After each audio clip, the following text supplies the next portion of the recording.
morning, Will. I'm Steve Rao, the host of Pod and Roku TV's World Edition. And we bring you greetings from the All-America city of Morrisville, where we had a historic opening of the Major League Cricket Championships. And it was just amazing. Yesterday, I threw the first pitch on Thursday in front of a sold-out crowd, over 4,000 there.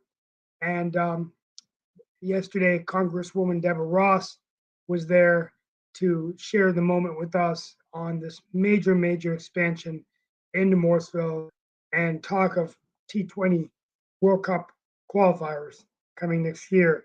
We look forward to bringing Sunil Mehta, the CEO, and Vijay Srinivasan in a few weeks post-tournament to talk about the growth of cricket around the world and its potential of becoming an Olympic sport in 2028. As I said yesterday, immigrants do get the job done. Immigrants like Sunil Mehta and Vijay, who are doing this enormous work, even on Willow TV, which now produces cricket. But the transformation that immigrants have brought to America today, bringing the sport back to their respective countries. With that being said, we're going to talk about Spain's general election producing a tight result, but the Center People's Party pretty much won. Alberto Núñez beat leading socialists, led by Pedro Sanchez, the prime minister, into second place. But with the support of the hard-riding Vox, it will lack a governing party. Russia accused Ukraine of launching a terrorist attack after a drone strike damaged at least 2 buildings in Moscow. Business activity in Germany has fallen to its lowest level this year with a score of 48.3%. Europe is being hit hard by the economic circumstances that the war in Ukraine is putting. And the elephant in the room is President Joe Biden urging Bibi Netanyahu, as well as Prime Minister, to reconsider Monday's parliamentary vote on planned overhaul of the Supreme Court in Israel. This is really big as protests against reforms could curtail the Supreme Court's power to nullify government decisions. And at the end of the day, I began my morning yesterday watching Tony Blinken, Secretary of State, talk about China, talk about the war in Ukraine. We heard a little bit from Zelensky, and it was amazing to hear the Secretary of State not really answer the question about what we're going to do with an Iran nuclear deal, really saying that we had to continue to focus on a unified alliance to defeat Russia. And it does look like Ukraine is going to fight for the Crimea. So this thing is going to draw out. But Blinken has a clever way of answering the question by not really answering the question. A really good diplomat and politician. With that being said, we're going to go ahead and get started. Looking forward to a good show. Mark, I'm going to get it in. I don't know what's going on with the World Cup women. I've completely lost touch. So if anybody can give us insights on how Team USA is doing. So Mark, let's go ahead and get started. I'm here until about 10:30 today. Thank you. All right, folks, I'm going to bring in Nick as well and everything. As you can tell, I got all kinds of activities going on over here and everything. With Nick, I got a question for you. What is it with courts and all in that space? Because every time I turn around, there's court reform going on in some part of the world or another. So it seems like court reform is what is happening in other parts of the world, not just in the U.S. So are we going to be like Israel and have Supreme Court reform at some point? The chance was bypassed when the Congress was taken over by the Republican Party. So I don't think you're going to see court reform in the United States. That's just not what's going to happen. And now there are quite a few problems in the U.S. which we're not addressing as we move on. One, of course, is the immigration issue. The people that are crossing the borders apparently they're sinking their boats as they're floating across the Rio Grande. And Texas apparently doesn't have a handle on this whole immigration issue. The United States doesn't have a handle on the immigration issue. And frankly, I don't think we have any clue what we're doing. Nick, I tend to disagree with you. First of all, it's not Texas's problem. It is Texas's problem, but it's not the responsibility. It's the federal government because it's an immigration issue. And we know exactly what we're doing. I disagree that we're doing this blindfolded. We know what we're doing, and we're allowing it, we're condoning it. There are those who do not want control of the southern border to be official U.S. policy. Otherwise, they would shut it down. Okay, Lee, what are we doing then? Okay. We're keeping it open. We're letting the floods go in. We know for years we were stopping people at airports who didn't have their COVID negative test, but we weren't testing at the southern border on purpose. We had double standards on purpose. This isn't blindfolded, Mr. Magoo. Okay. This is intentional. This is follow up on intentional incompetence, then it sounds To like. follow up It's on not Lee's incompetence, point, Nick. No, don't do that. It's not incompetence. If it's chaos, sometimes they get it right, sometimes they get it wrong. They're not getting it right ever. Right. It's not chaos. Intentional chaos. Okay. Hey, Well, Lee, real quickly, speaking of chaos, and I've got chaos in my background and everything, but speaking of chaos, I got to ask you something, because I was watching an article recently, and it's along the same lines of what you're talking about, because they were arguing that recently a lot of people are complaining because of scammers and a number of other people that their bank accounts are being shut down without any warning. So I was wondering, is that part of the chaos as well? Because apparently there are a number of banks that are like, feeling that if you are being scammed or a number of other things, that you need to have your account shut down. And some people are complaining that it's happening too frequently. So is that part of the chaos that we're talking about as well? Because that is something that I read over the weekend. I'm not familiar with what you're talking about. Maybe somebody else could address that particular issue. I'm not familiar with it either, and frankly, I'm not personally familiar with immigration. All we do is see what the news media feeds us, and I mean, and that's always a big problem because you don't get the straight story.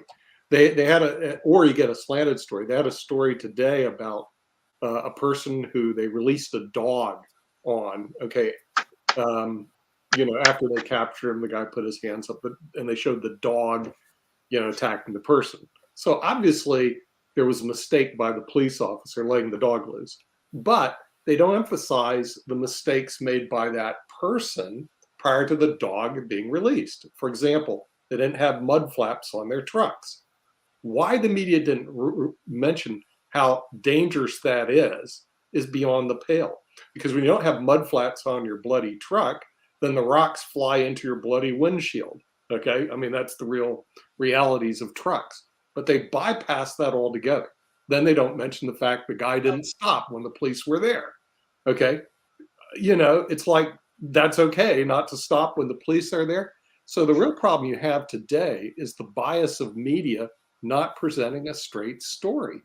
So now when it comes to immigration, there's one thing I'm assured of: whatever story I'm getting from the media is not correct. The only question is, how incorrect is it? How slanted really is it? And that's all the problem. So I think the only way that you'd really know what's going on in our immigration and the borders, you have to go down there firsthand and go take a look at it. Other than that, you're just getting, unfortunately, our media is not much better than. If that's your thoughts and feelings, Nick, that in order to know what's happening on the border, you've got to go down there and have a look. How many times has the president and vice president that you voted for in the last election, how many times have they gone down there? Probably none. But they need to get off their bloody butts and go see what's going on in the world. Nick, why do you think they're not going? Because they can't solve the problem, and maybe it's like what you say, Lee. They don't want to solve the problem. Okay. Or they want to whatever happened. They don't want it to be obvious to everybody that they know about it, and this is what they want done. It's the real problem that David Walker has mentioned. It's the leadership deficit in the United States. If there's a problem and you want to know about it, you need to get off your butt out of Washington, D.C. and go see it firsthand. Like if I want to know what's going on in the cricket world, which Steve is doing in Morrisville, I can read the paper, 3,000 people, or I can get off my butt and go to Morrisville and see the 3,000 to 4,000 people and see the cricket and get the real feeling of it. The real problem we have in Washington, D.C., they're lazy. They won't get off their. It's not just Washington, Nick. It's the media also who is not calling them to the carpet daily. But yeah, you're exactly right. And so the thing is, unfortunately, in the media, we always get second, third, biased, slanted reports on what's going on. So we know every time I listen to them, I can see through it. I know I'm not being told the truth. Okay, I mean, that's kind of obvious. But our leaders need to get off their butts and go down to the Rio Grande and see for themselves what's happening on the border. But you're right, Lee. How many times has Joe Biden gone down there? Okay. Joe, Steve. How many times has he gone down there? Well, let me tell you this. I think Lee has brought up a good point. I mean, there was a very, very good documentary on immigration done by Fareed Zakaria. And one of the things that we need to understand is you look, for example, for Canada, they passed a law that's allowing skilled immigrants to come in there with special work permits. And within a matter of days or less than that, they filled up 10,000 spots. Now, many of these are from the nation of India that are here legally. And now these countries have figured out that by bringing that global talent in, they're going to be able to start companies and work in those economies. Now, here's the catch. Because, as Lee has said, we have done a very poor job addressing the challenges that we have at the border. We have been punting this problem down the road time and time again. And because of that, immigration in the U.S. has become a political football. The Republicans aren't willing to work with the Democrats on any of these bills, whether it's documented dreamers, the DACA, the dreamers, the legal immigrants. And even Senator Thom Tillis has brought out some good ideas about using, for example, I've spoken with both him and Deborah Ross, one a Republican, one a Democrat, and they both have said maybe even the simple use of drone technology could actually help track where these migrants are coming in at unprecedented rates. But yes, the president has completely failed on this issue. He appointed the vice president for this. They're using it as a way, for whatever reason, to play to the base, saying we're letting everybody in. And like Zakaria said, who I think is probably an independent Democrat, he said, look, immigration is when you come into this country complying with the laws of the United States of America. If you don't do that, it's illegal immigration.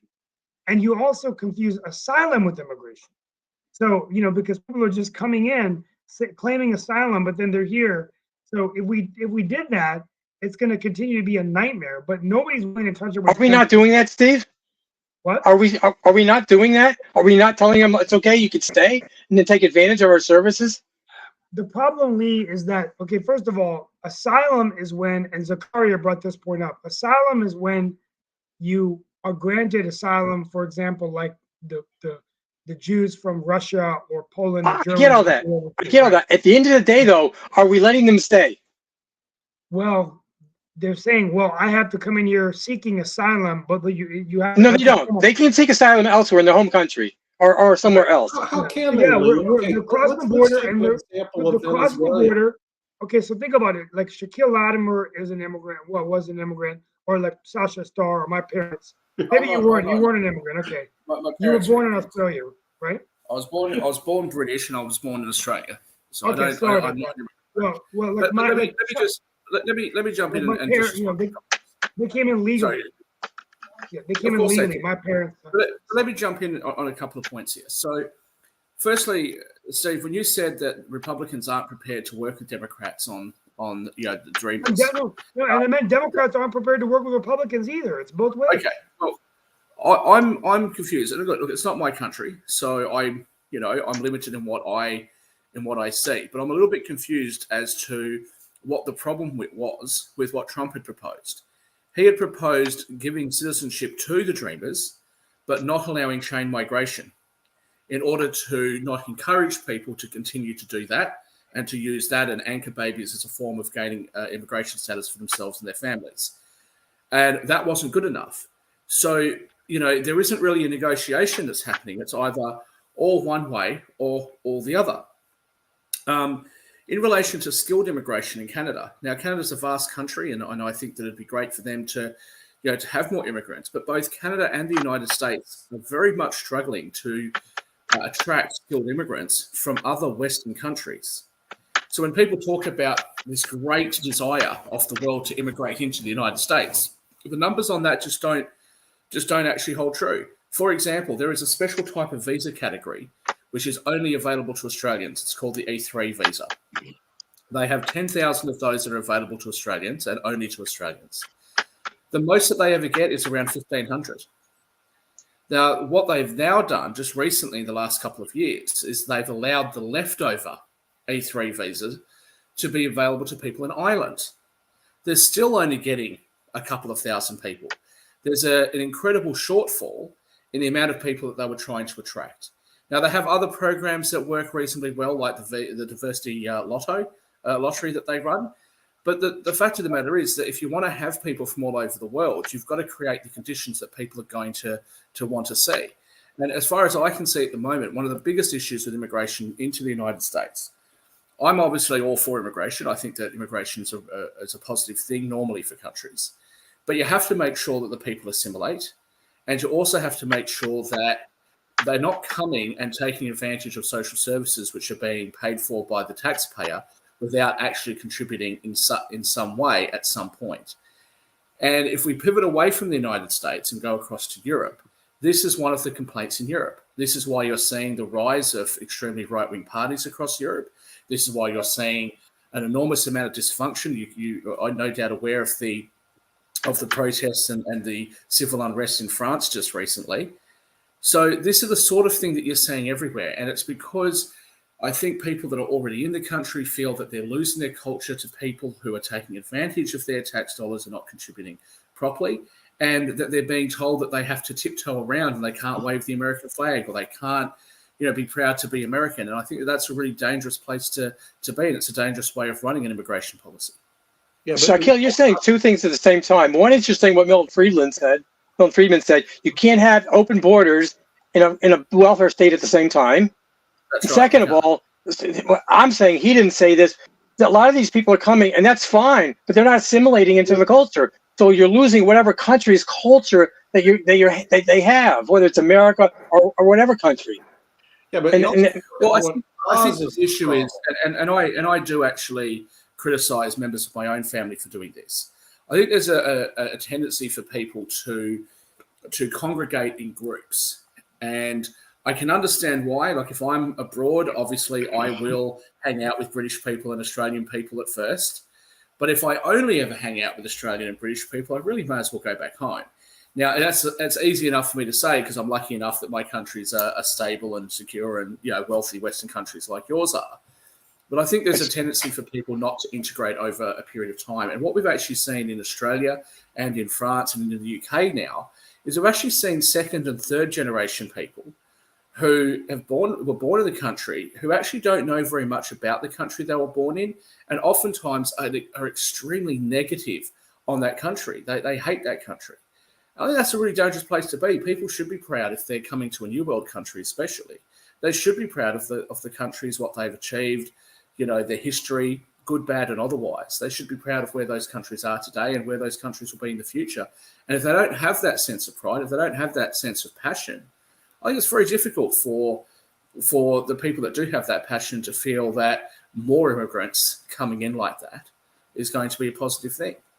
Shaquille, I don't know that people need to physically separate themselves when they come here. Chinese can say with Chinese, Irish, whatever. I don't really care as long as they incorporate the values and the culture of the country and they're patriotic. They love the Bill of Rights and what have you.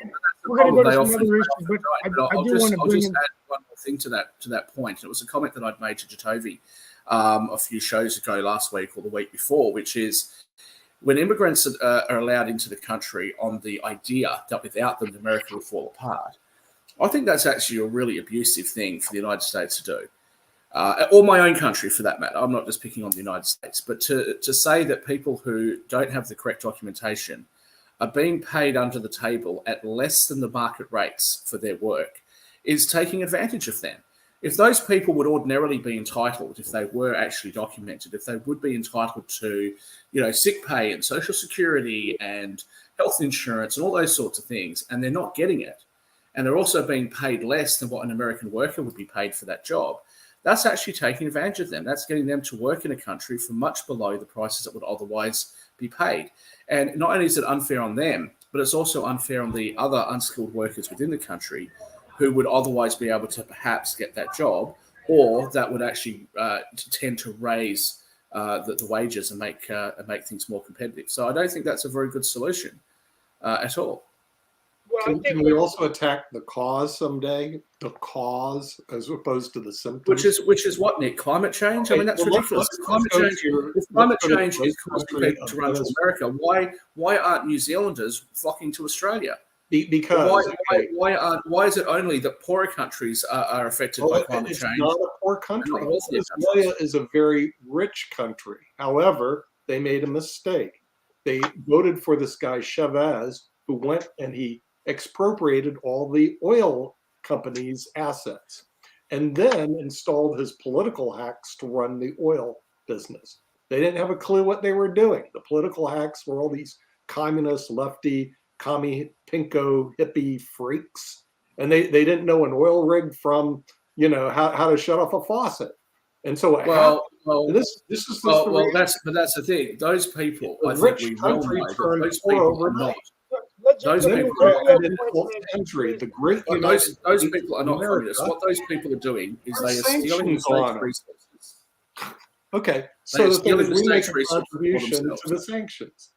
Now they are stealing. They want to leave. Nick and Shaquille, hold on a second. Those people are stealing states' resources for themselves, and this is where, when Americans are talking about, especially on the right of American politics, when they're talking about being concerned about the displacement of the US dollar as the world's reserve currency and the potential strength of the BRICS alliance, I ask the same question again. What exactly are we in the West expecting those countries to do? Of course they are going to trade with each other. And when 30%, that's almost 1/3 of the world's economy, is currently under sanction by Western countries, are we expecting those countries, whether we agree or disagree with their politics, whether we think they're too communist or socialist or whatever, are we expecting those countries to go, yeah, you're right, we suck, and we're just going to sit here and have this economic calamity thrust upon us?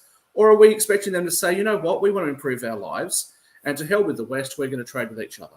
It's very obvious that those countries are going to trade with each other, and that's, again, that's a problem. And it's a problem that's been caused by us, not by them. Jatov, you've had your hand up for a while. Do you want to jump on in? Just a few things on the immigration thing. I guess that's where the topic is. I don't know where we started. We could have started where the Greg Abbott thing, which was very inhumane, and I'm hoping he gets sued and that whole situation, because that's just ridiculous. But in terms of immigration, just for some numbers, yes, the U.S. has countries with the highest number of foreign-born residents. The U.S. leads the market in that. Which country has the highest immigration in the world? The U.S. leads the number in that. Also, in terms of immigrant contributions to the U.S. dollar, you're looking at 1.3 trillion. That's the number that brings up $1.3 trillion are contributed by immigrants. They have a buying power of $105 billion. So the immigrants who come to the country actually bring value to our country. So we got to, even those who we want to consider, unskilled labor and so on and so forth, they bring value to the country. Jacoby? Yes. I believe firmly in the belief, my principle is people vote with their feet. If so many immigrants are coming to America, does that not attest to the greatness of the country? Or the weakness of theirs. So no, not just theirs, but also ours, because they're choosing not to go somewhere else also, Nick. They're choosing to come here, besides leave theirs. Globally, America has always been seen as this shining object. We've sold that across the globe. And we haven't told we've been great at marketing that. This is why a lot of other countries, and Shaq, you could probably attest to this, that in a lot of other countries, and this is honestly, Despicable Me did a great rendition, a great stereotype of the way the other world sees us, when they had the Americans go to the pyramids, and they were the loudest, they were the most obnoxious, because they were talking about how great America weren't even talking about how the pyramids were amazing and the culture in Egypt and blah, blah, blah, trying to understand and enjoy. But in Despicable Me, it showed this stereotype of the way, a lot of the other world sees us, even though we are seen still with the currency and so on and so forth. So yes, we have sold this product even to ourselves, this whole white picket fence idea, this idealism. So yes, a lot of immigrants try and make it to America based on statistics and based on, how we've sold the country. We are the world's largest economy. Yeah. So people try to So stop let me- you just because of that. Let me respond to a couple of things that you said there, Jatovi. Firstly, my experience with American tourists is not like that. I think Australian and British tourists are normally more loud and obnoxious. We tend to drink a lot more as well, so it's normally the drunken Brit or the drunken Aussie that's causing havoc. But also, I don't actually, when I'm traveling, really when I'm traveling around the world or if I'm traveling in the United States, but for my experience in the southern states, I generally find that Americans don't have very many things that are positive to say about America. They constantly tell us how bad their country is. And for people that live in real poverty, it's almost insulting to them when people in Shaq, America let me just talk about respond to that. That Mhm. is incorrect. A My lot of experience is Americans incorrect. do. Wait. Yeah, A lot What I've of observed is Americans. incorrect. Nobody will tell you what your experience really should be, Shaq. I'm just saying that your Whatever your experience, is, forget it. your experience saying that most Americans isn't most Americans. That's just your experience. That's what I Because we said. see- When I am traveling, that's what I've observed. That's what I'm saying. I didn't say that Okay, most Americans so- like that. I'm saying that's what I see when I'm traveling. Okay, so that's I'll let you have that. Your experience is that,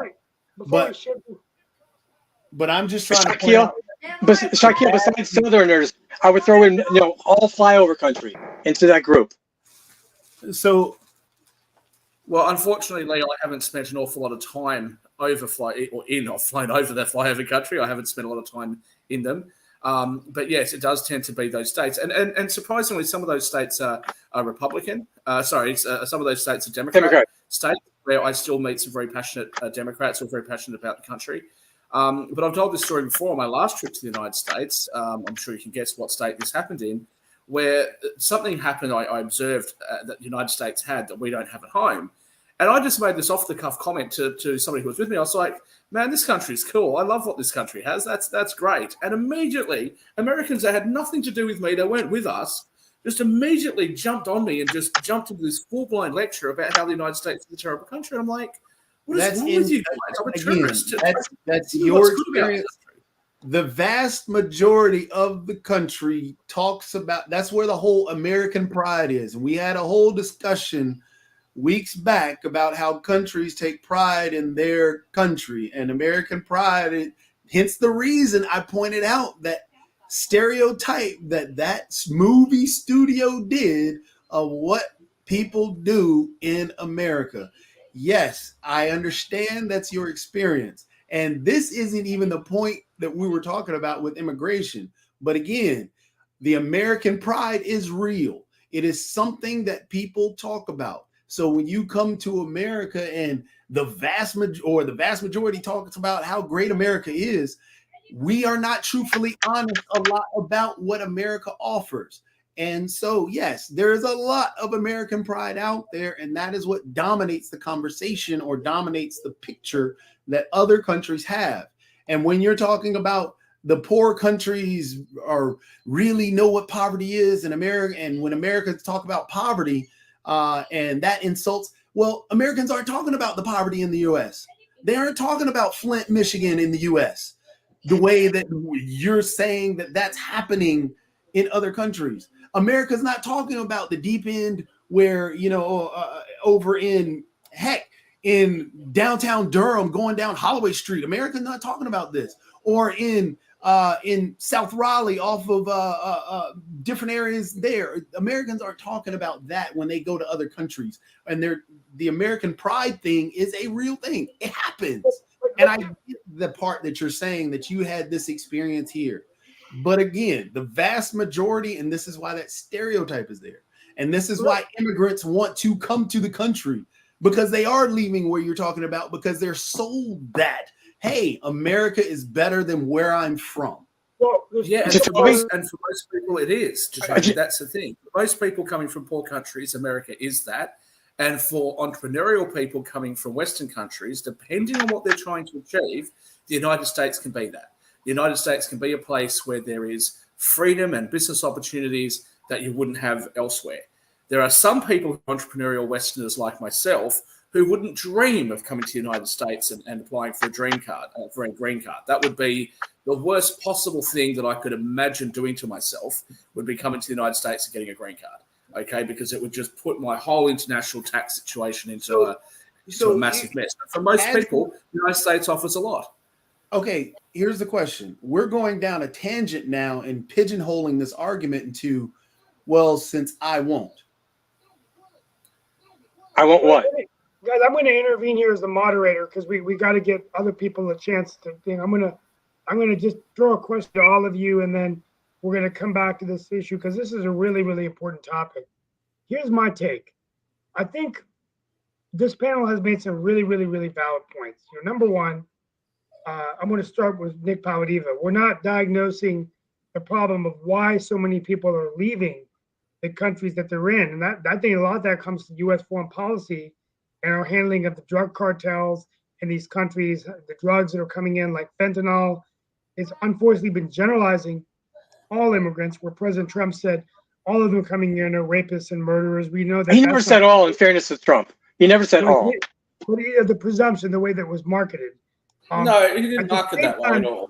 At the same time, the migration in the U.S. fell both from legal immigrants and illegal immigrants under Donald Trump. So there was a significant drop-off, even in permanent and temporary visas. I know many Indian Americans living in North Carolina were actually deported back to the U.S. when they weren't complying with their paperwork, and it took them even longer to get immigrant status. So immigration came down under Trump.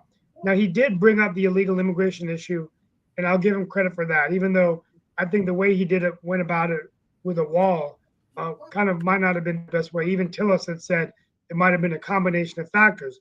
With all that being said, I think it's important to understand that any effort to ban all immigrants from a country, which is a kind of populist movement that's occurring. I'm sorry, Steve. I'm sorry. I apologize for interrupting you. Who took that position to ban all? Many European countries. Many European countries. Oh, not America, though. Not America, but there's this notion, just in general, in any economy, okay?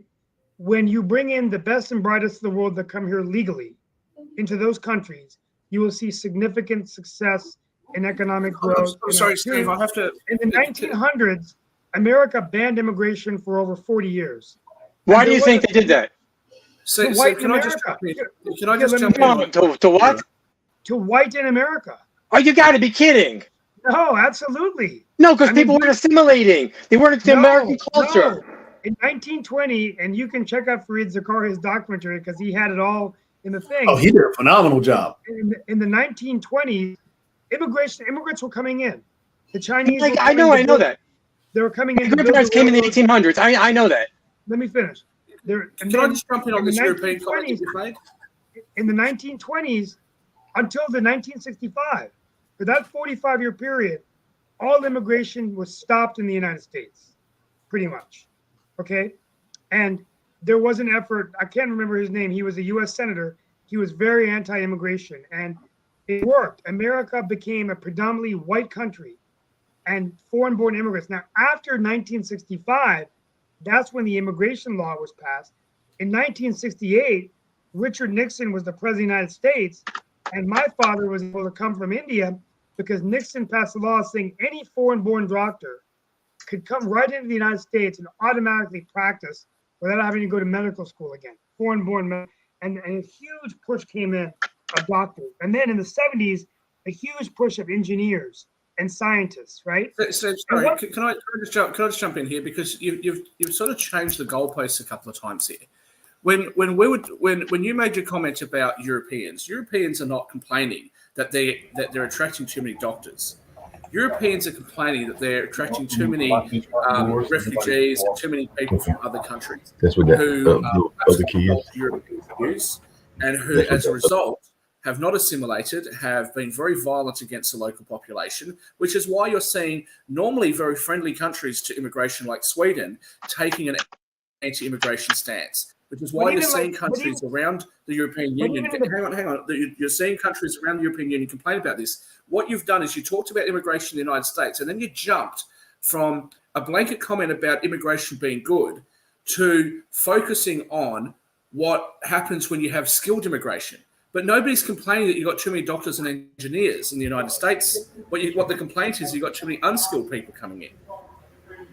Hold on. I don't know about that. Let's let Steve finish his whole point, because I think he had more to add to what he was saying. My question was hold on, Shaq. I know that, but I think Steve was going to finish that within there. So remember, we get into these tete-a-tete going back and forth. Toby, let him speak then. I finished. Let him speak.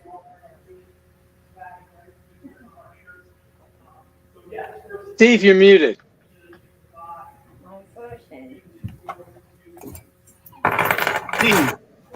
Steve, it's on you. Steve, we can see you, but you're muted. Okay, we might as well. Mark, you want to take over? Well, while he's trying to figure out what he's talking about. So, Shaq. Well, actually, Mark, I was just going to ask Shaq what. Well, in terms of the numbers that Steve was pointing out, in terms of the things like that, yes. I mean, these things happen. We have to acknowledge they happened in our history. We have a bad history. No, there are certain things that are bad. I was not aware that immigration was stopped because of whiteness. I thought it was for other reasons. Well, the thing is that the period of time that you're talking about was the period of time the United States experienced the most amount of immigration in its history after World War I and World War II. That's when the immigrants flocked into the United States from Europe. There's more immigration during that time than any other time in history, and the people coming from Europe were normally dirt poor. And when they arrived on US soil, there was very little government assistance for them. There was very, very little that anybody would, they had to try and make it for themselves. And I think that the United States, back to that, hold on a second. Here's a quick question. Now, Lee, you asked the question that you did not. Well, my question wraps around the whole period of whiteness. And during that time, do you understand? During that time, there was that very, very bad period where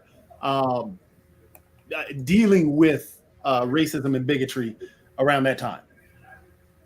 I don't know where you're going. I'm sorry. I apologize. I mean, the immigration being stopped for whiteness, and we can understand. I was not aware it was stopped for whiteness. I was under the impression it was stopped because people were coming in so many numbers. They were not assimilating to American culture quick enough, so therefore they wanted a pause. That's what I was taught. So what was American culture at that time? Well, for instance, now we have a thing called Bill of Rights. There are people who are coming here. I can mention names. So we have a lady in Congress, from Somalia, who now comes and she American could do no good. Lack of gratitude. The reason I'm asking is because response. Why don't you just tell us what you want to say rather than trying to get I'm asking Shaq. This is where we get into this tete-a-tete. Let me finish the point. Lee and I were discussing this point real quick. If you want to jump in, don't jump in over top of me. Let's play the game out. I'm making a suggestion that for brevity, you just make the that tete-a-tete. We're going back and forth. We're going back and forth. Let's get this is gonna be the fun part. Jacoby, back to the topic. So during that time, remember the culture of that time, that was the Jim Crow era. And we know that Jim Crow does not define America. It defines certain portions, especially Georgia, Alabama, Louisiana, the deep South. It defines. It doesn't define New York, California, Florida. It doesn't define everything. Remember, racism was across the whole country. During that time, so there was no what I'm saying, Lee. During that time, racism is still rampant in the whole country. It's not just in the South per se. It's not saying that the South was. Jacoby, the whole world has racism. Some against blacks, some against Jews, some against Italians. We're not talking about the whole world at this point. We're talking about the whole United States. Jim Crow South was the South. Yes. Now, was racism only in the South in that time? You have racist people everywhere. That's my point. So you had rampant racism in the country that was overt racism in the country at that time. Right?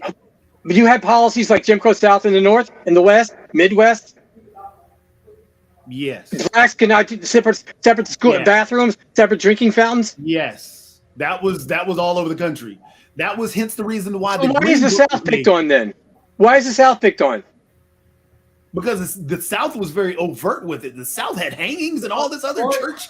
What parties. does this have to So do? yes, it was there. Well, what does So this the have to point do is- with current immigration policy and the flow of immigrants around the world, which was what the topic was? The topic wasn't just about American immigration; it was about immigration around the world. Steve Rao talked about immigration in Europe, and now you guys are taking this into a black-white issue from 100 years ago in the United States. That wasn't Incorrect, the topic. Shat. This is on topic. When Steve brought up the information from Fareed Zakaria, Lee asked the question. He did not understand or did not know about the time of 1920 to what was. No, I knew about the time. I didn't know it was attributed to whiteness. Again, so Shaq, when I know you don't like talking about the race topic, but this is the life that we live, especially those that are black. This is the world edition. It is not an edition just for Americans to talk about the problems that are facing the United States. He brought up numbers about if you're going to because you want to change it and you don't like it, I get that you want to get off the topic. But right now, this is where it is. If you'd like to talk to Lee and take over the remaining 18 minutes that we've got left, just say that. I can then go away. I can have a cigarette. I can jump off screen. Mark Lee can go back to and we can just leave you and Lee. Do not act like the victim here when I had to sit here, raise my hand, raise two hands, raise both my feet, sit here and listen to both of you go back and forth. I sat here for the first 20, 30 minutes, didn't even say a word. Excuse me, I'm not acting like the victim. I'm simply saying that if comments that I'm going to make about immigration in Europe are not welcome in this conversation, and if the only thing that you want to talk about is race 100 years ago in the United States, there's no point in me being here. I don't really see any reason for Mark Lee to be here. I'll just jump off backstage and leave it to you guys. That's what we did on immigration, on the election night coverage. We just had you and Adam dominate that show for an hour.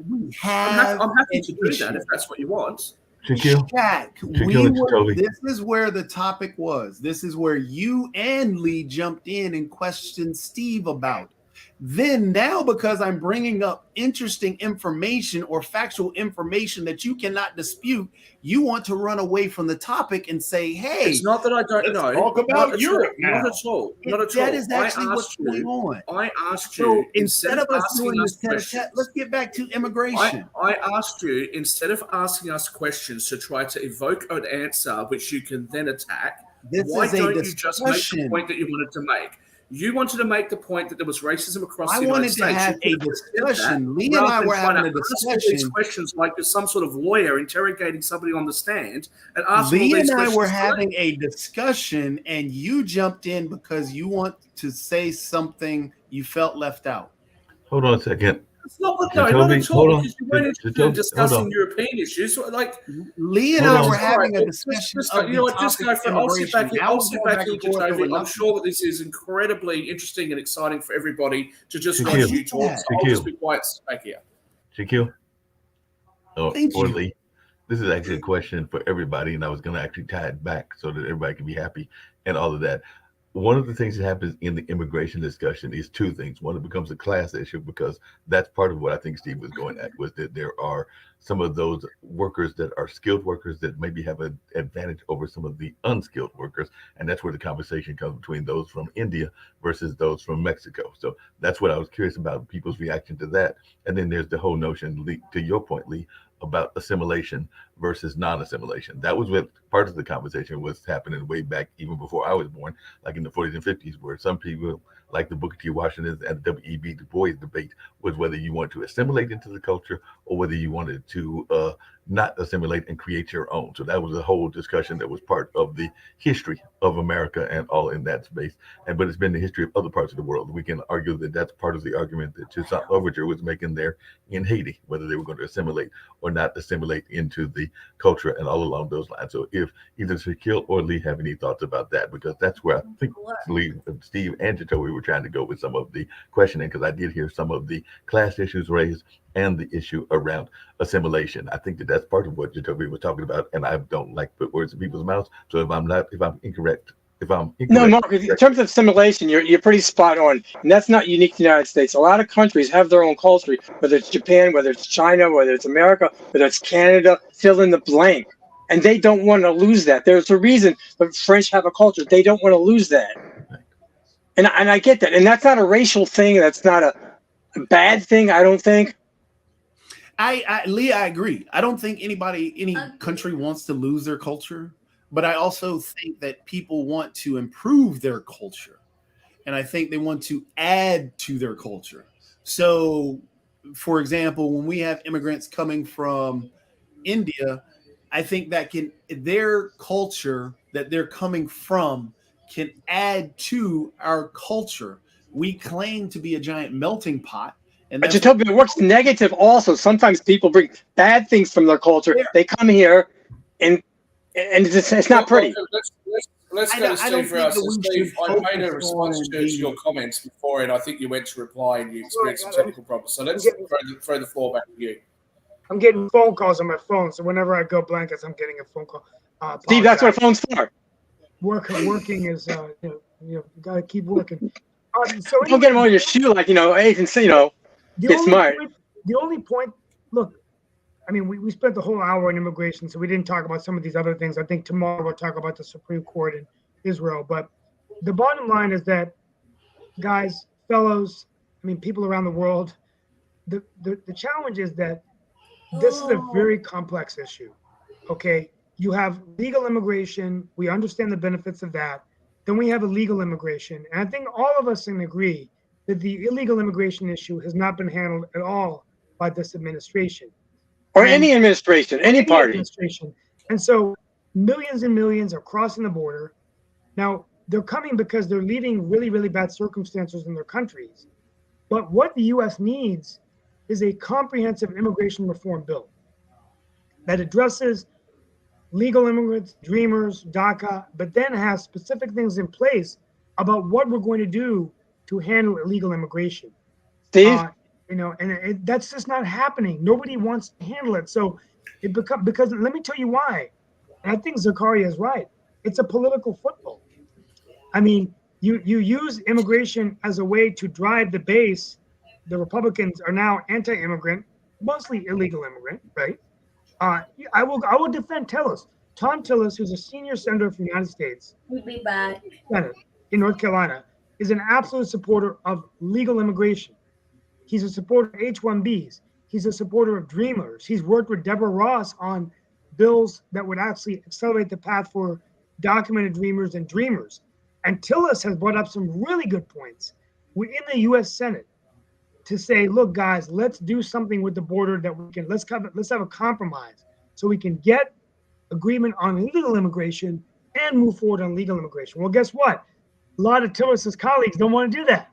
They go, no, Senator, we don't want to do that. Let's keep fighting the fight, because when you're running a presidential campaign, you want to be able to come in and say, look, now the other thing is the drug cartel and all that stuff. And so DeSantis and others are just saying we need to come in with the military, wipe out the cartel, right? So anyway, the point is, I'm not saying, Shaquille, one way or the other that I'm right or wrong. I'm just saying that this is the bottom line, and we're in a cul-de-sac. We're in gridlock. We are in immigration gridlock because neither party. And okay, and to pick on the Democrats for a minute. Okay, I'm gonna be okay. Why do they not want to have reform? Because then they can say, look, you Republicans are being so mean. You're keeping out refugees illegal. So that's good campaign talk, right? It's an easy shame boogeyman. on both of them. Shame on both of them. But I think Jacoby made a very good point earlier. I don't know whether it was the point he intended to make or not, but he talked about how the United States sells itself.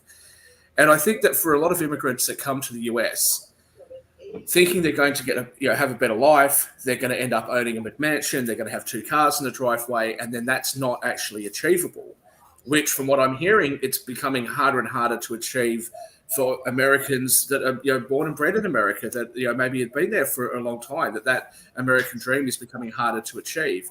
I think you are going to see immigrants that become a little bit unhappy.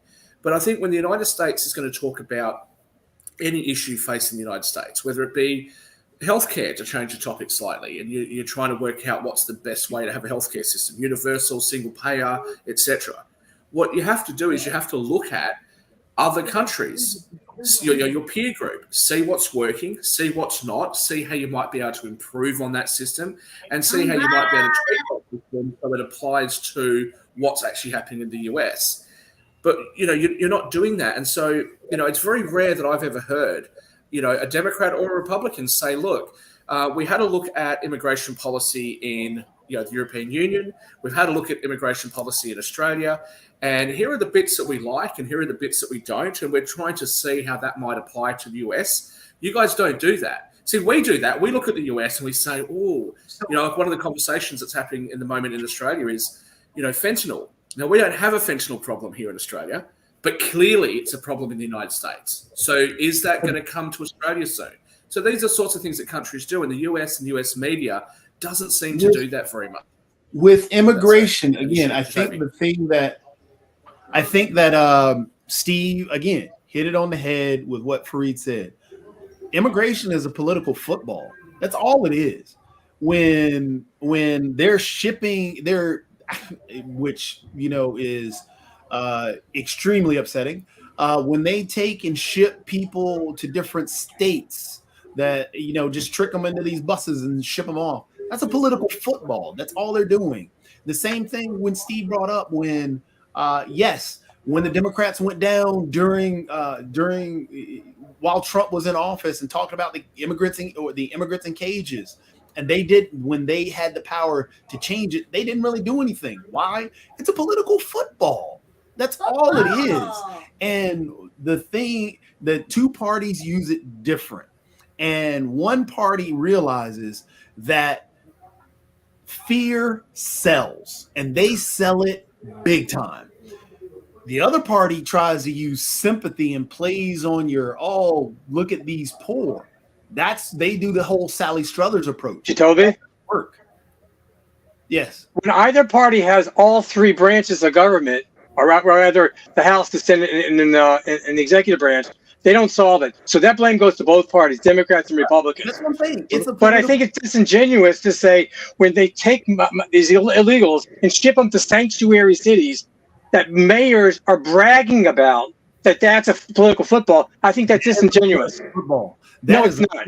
I'm saying I don't want them. You said you do. Put your money where your mouth is. Put up or shut up. How does that solve the problem? It doesn't solve anything. But what it does is it calls out these mayors who are hypocrites. Wait, you're listening. I'm saying you're arguing my point.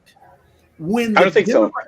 When a Democrat in one city says that they are going to be a sanctuary city, such as New York City, we're going to be sympathetic to these individuals. The other party is saying, well, they're coming in, they're bringing crime and all this, but if you say you want them, I'm going to prove to you that you don't want them. Because some mayors are saying, you know what? We can't handle it. We don't want to be sanctuary city. No. They are not trying to solve the issue. What they're trying to do. Wait, I disagree. Let me finish this point. Shaq, let me finish this point. So, Lee, when one person, we'll use, we'll say, okay, if I'll even use this room the way it's working right now, because I'm trying to clear a whole bunch of stuff out. I've got a closet over here, right? If I take something out of that closet, move it to the floor, and then I really need to clean it, but all I do is move it from that side of the room to that side of the room, then take it from that side of the room, move it back to that side of the room. I've never cleaned the floor. I've never solved the problem. I've never created a solution. All I've done was... Well, there is a solution. Close the freaking border. You're having border states that are saying, the people say, we can't afford these people. $1.3 trillion is how much they bring to the economy. So we can afford them. They have... Why would we bring more? The problem is we're not... Let me hear what Shaq has to say. Hold on a second. I do want to hear from Shaq. But Lee, if we're closing the borders, are you going to close it to the doctors and the others that are coming in from India and everything else? So you talk about when we say close the borders, we're talking illegal immigration should be zero. Legal immigration we could talk about, and there should be, and that's what you're talking about, and I'm on board with that, and we should have that discussion. But illegal should be zero. There should be no illegal immigration. Period. Now, when you talk about, Jacoby, about moving one thing from one floor to another, the state governors are not responsible to other states. They're responsible to their own states. Okay. And, Biden shipped people in the middle of the night across the country as well. You seem to take just to point that out. Let's not, again, that has actually been proved to be very different than that's a very misleading statement. So you can continue, but that's a very misleading statement. You seem to take umption with the idea that the motivation being stated by people like Greg Abbott, by people like DeSantis, is a poor motivation, right? The thing is that those states have asked over and over and over again, those states have asked the federal government for assistance, saying that their resources, that they were overrun and they needed funding and they needed more things. And the rest of the country just said, suck it up.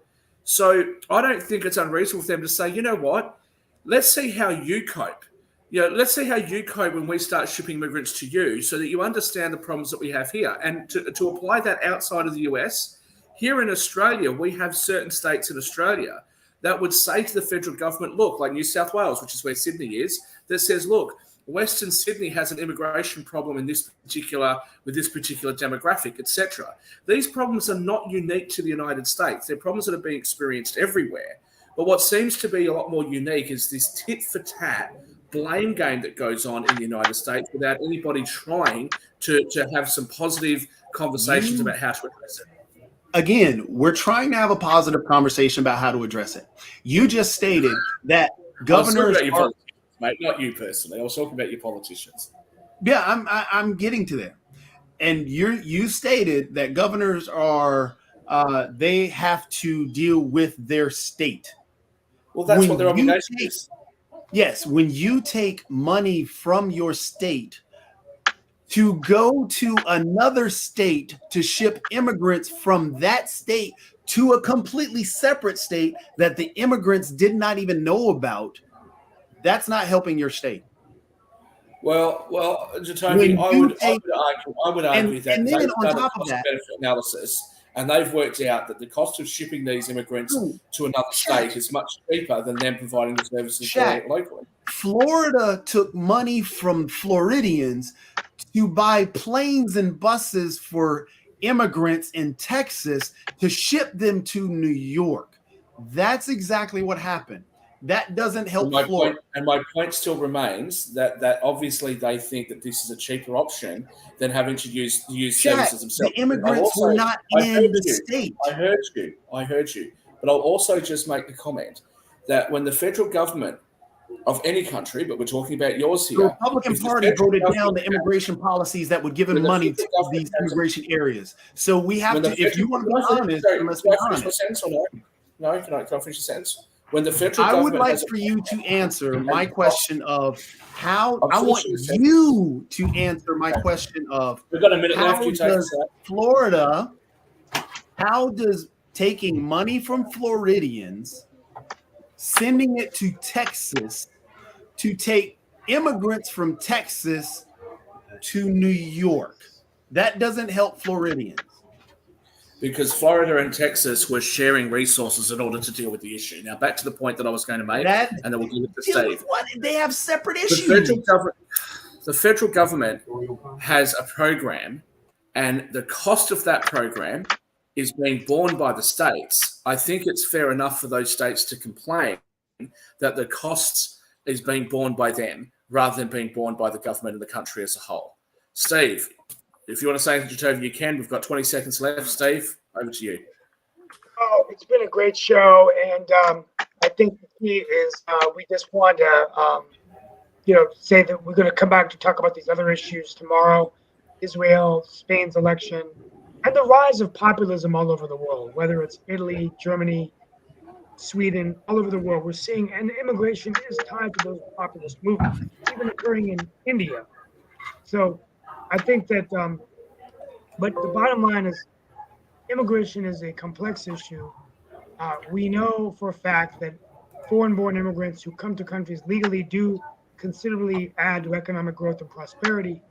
And this is going to be important for the United States moving forward. And of course, countries like Canada and now even Germany are moving to more merit-based immigration systems, trying to fill their economies with the skill they need for the jobs today and the jobs of tomorrow. And so it's going to be interesting to now see how that will impact migrants coming into the United States, legal immigrants. Will that actually decline into the United States, which would then worry a lot of our country down the road, or whether this is good for our economy. This is a very good conversation to have. We're going to continue, and we're going to bring in some guests, and this will affect the presidential election as well in 2024. I want to thank my panel for a very engaging discussion today. We look forward to more discussion. More discussions tomorrow. Steve, just to let you know, I think we have a guest that may be in the religious lanes and everything, if I'm remembering correctly, but I do know we have a guest scheduled for the 25th. I'll double check and I'll let y'all know during the course of the next 24 hours or along those lines. And the other issue that I was going to get to that we didn't get to was around construction and all along those lines, because there was a disaster in China. And I know we talked before about how there are rules and regulations in various countries, but apparently that impacted a volleyball team. Very sad news that came out of China when a building collapsed, and I guess there's going to be some construction questions around that as well. So we didn't get to that, so maybe we'll get to that tomorrow or Wednesday or later on in the week. But right now, we're going to get out of here. I know some of y'all will be joining the economic show as well as the media show, which are coming our way during the course of this particular Monday and all. So get ready to get on out of here, unless you've got some closing words, Steve, and everything. And definitely, like you said, an engaging conversation. See you guys tomorrow. God bless. Take care, Joey. See you, Lee.